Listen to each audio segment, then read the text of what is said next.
back to What About That Woman. I am Danielle Avery, and let's get into it, right? So, here are my top 3 benefits to co-parenting.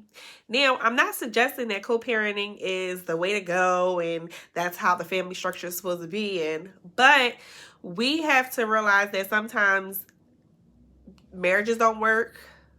Dating, you have kids out of wedlock. Sometimes those relationships don't work.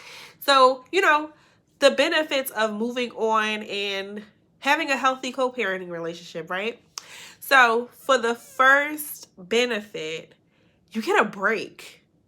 Whether you are the man who's who's the primary caregiver for the child, or the woman who's the primary caregiver, and most of the time it's the woman, right? But you get a break. You get to say, all right, well, the kid is going to be with their other parent this weekend, so let me rejuvenate myself. Let me relax, pour back into myself, because let's be honest, kids are draining.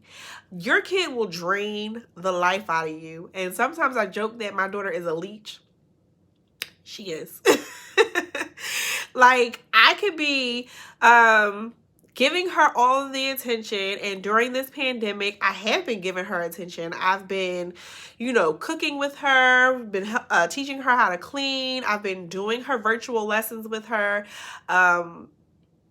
She could come downstairs. I'm in my office downstairs working Monday through Friday, and she's up in her room doing her virtual learning. But she'll come downstairs and act like she's on a break just to get a snack or just to get a hug. And I'm like, yo, come on now.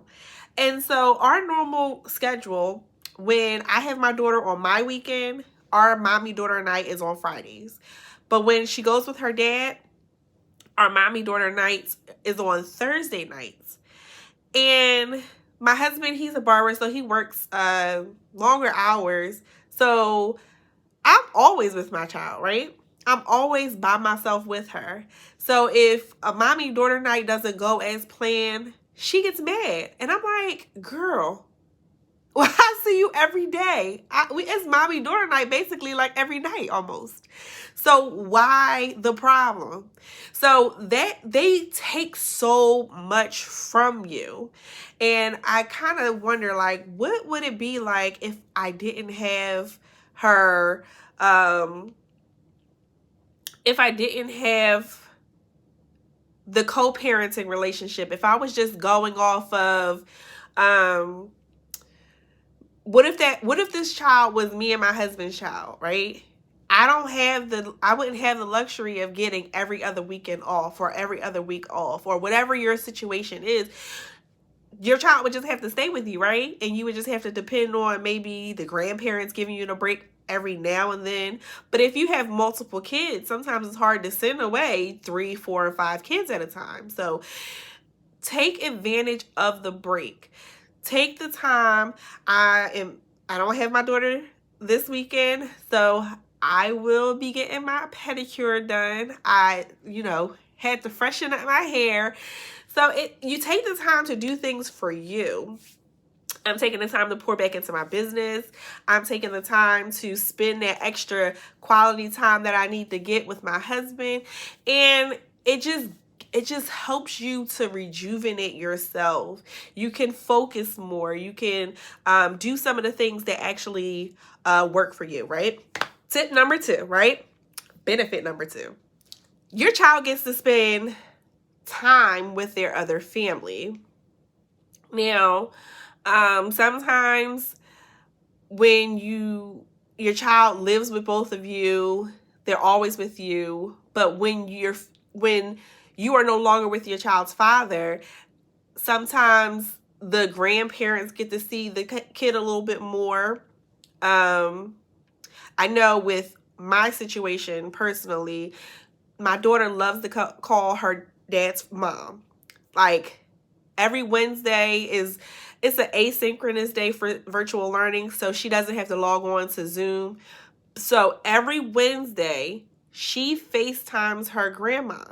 And sometimes the relationship is not there for the grandparents to be able to call. So this gives them the time to spend with their grandkids while they're with their children. Like, she's with her dad this weekend, so if she wanted to, call his mom or his dad or whatever family member, her aunts or uncles, whatever, she has that freedom to do that. She has the freedom to do it with me, but sometimes, based on the relationship and based on past history, it's hard for them to, communicate while she's with me. So this gives them a time to spend time with her. If they wanted her for the weekend, they can ask me, but they could get her for that weekend. And if you guys have a good co-parenting relationship, or the father or the mother wants the kid more, then that's something you guys can work on to give them more time with their kids, right? So their family, the other family, gets to see the kid and interact with the kid and be involved in their development. And, the kid gets to see both sides of parenting. How do you handle things versus how dad handles things? How fun it is at your house, or how strict it is at your house, and how it's the opposite over at the other parent's house, right? So it gives them some sort of balance, because if you have a parent that's not really chastising their kids or training their kids the way they're supposed to be, they're going to get it from the other parent, hopefully. So it helps to balance out that kid to be a little better well-rounded, instead of them just growing up being spoiled, or them just growing up and being in a stern environment all the time. It gives them a chance to just have some flexibility within their personalities, right? So, benefit number 3. Now, your child, or your relationship with your child's father, is no longer because of some reason. Most of the times we normally break up because it's toxic, or, it's some bad blood, or, somebody cheated on somebody was verbally abusive. It's normally a toxic reason why you're not in a relationship. And sometimes relationships end peacefully. I've had few that ended peacefully, but I really didn't care about them. So I don't know, was a relationship? I don't know. Anyway, but if your relationship didn't end peacefully with your child's father, they know the kid does not have to see a toxic relationship. So I know previously we would argue, we would fight, push and shove, all that, right? I didn't want my kid growing up seeing it. I wanted her to grow up seeing how her mom was being loved and treated as a woman. And sometimes sometimes we shouldn't even have been together, right? But this beautiful child came out of the relationship, and we got to make do with what, we got to make do with the relationship, the co-parenting friendship. So this separation, this co-parenting, helps for your child not to see mommy being beat on, mommy being talked down to, mommy being called out of her name, all types of B's, all types of liars and cheaters, and mommy is not crying because daddy isn't coming home. Mommy isn't crying because daddy isn't cheating on her. Mommy isn't crying because her whole world was wrapped up in this one person and he's not treating her right. And vice versa, because toxicity could be from the mom, it could be from the dad, it could be from like family members, you letting them in your relationship. So having a co-parenting relationship helps the kids not see all of that drama. They don't have to live with it. They don't have to be raised in an environment that's hectic. Now, hopefully, if you were in a toxic relationship, you have healed from that. And that is one thing that we have to work on. We have to work on becoming healed. If it's a generational thing, like you just picked the same men that your mom, your grandmom, your great-grandmom picked, we have to try to change that going forward. And we shouldn't want our kids to see that lifestyle, right? I don't want my daughter to ever have a testimony that she used to be beat by her husband or by her boyfriend. I don't want her to ever have the testimony that he was verbally abusive, that he did X, Y, and Z to her because of what she's seen growing up in the house, thinking that that's love, and it's not. I can say that my household now is very safe and very loving, and it helps my daughter with her personality because she's, like I said, she's very sensitive. So if even if like my husband might raise his voice or whatever, she's like, oh, why is he doing that? Or she'll start to question things, but it's not like he's being verbally abusive. So just seeing how her personality is, I know she wouldn't have been good in that setting. So like I said, I'm not suggesting that co-parenting is the way to go. If you are in a relationship, it is a healthy relationship, stay in your relationship. But if you are not, try to get to a healthy place where you can benefit from the co-parenting relationship. Get to a place where your kids can benefit from the co-parenting relationship as well. It's funny because if I'm dropping off my daughter and I might have to talk to her dad about something, I can see her watching me in her car seat. Like, she done got in the car and she watching us in her car seat, smiling, looking crazy. Now, she has said that she doesn't want us back together, but at one point it was like, well, why isn't daddy here? Or why don't daddy live here? But now she's starting to see why. And as she's sitting in the car seat, I can see her smiling.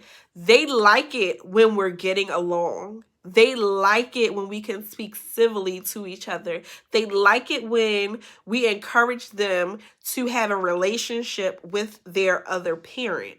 So if you are going through a co-parenting relationship and it's not the healthiest, I'm going to suggest to you to pray.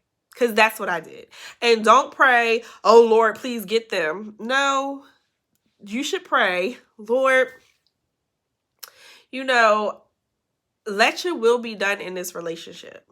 Lord, I'm going through it in this relationship. Show me me. Show me where I'm not responding correctly. Show me, is my approach off?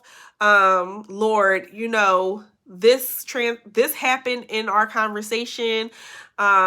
Maybe, he said something that you didn't like or you thought was disrespectful. Lord, please heal this relationship. We're not going to pray for God to do anything bad to them. We're not going to pray to God to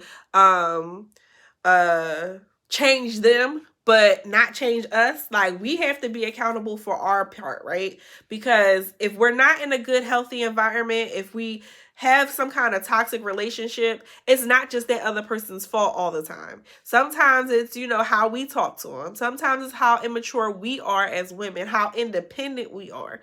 And that's not saying that independent women are bad, because we are kind of sassy, right? And that's kind of not good for some relationships. We can't be too sassy and then we're disrespecting the person that we're with. So co-parenting has many benefits. Comment below and let me know how you are doing in your co-parenting relationship. If you aren't co-parenting, you're still with your child's father, that is amazing. Continue to nurture and have a good relationship with yourself, your kids, and your husband, boyfriend, whatever. And that's all I got for you guys today. So don't forget to like. Yep. Click the thumbs up right now. Yep. Right now. Click it. Like. Hit subscribe. And comment and let me know. Like, when you comment on our videos on YouTube, that helps YouTube push them out to other people that need to see this. Share it on your Facebook. Take a screenshot and share it in your stories and tag What About That Woman. Follow us on Instagram, but definitely give us a thumbs up, right? So I will see you on the next video. Bye.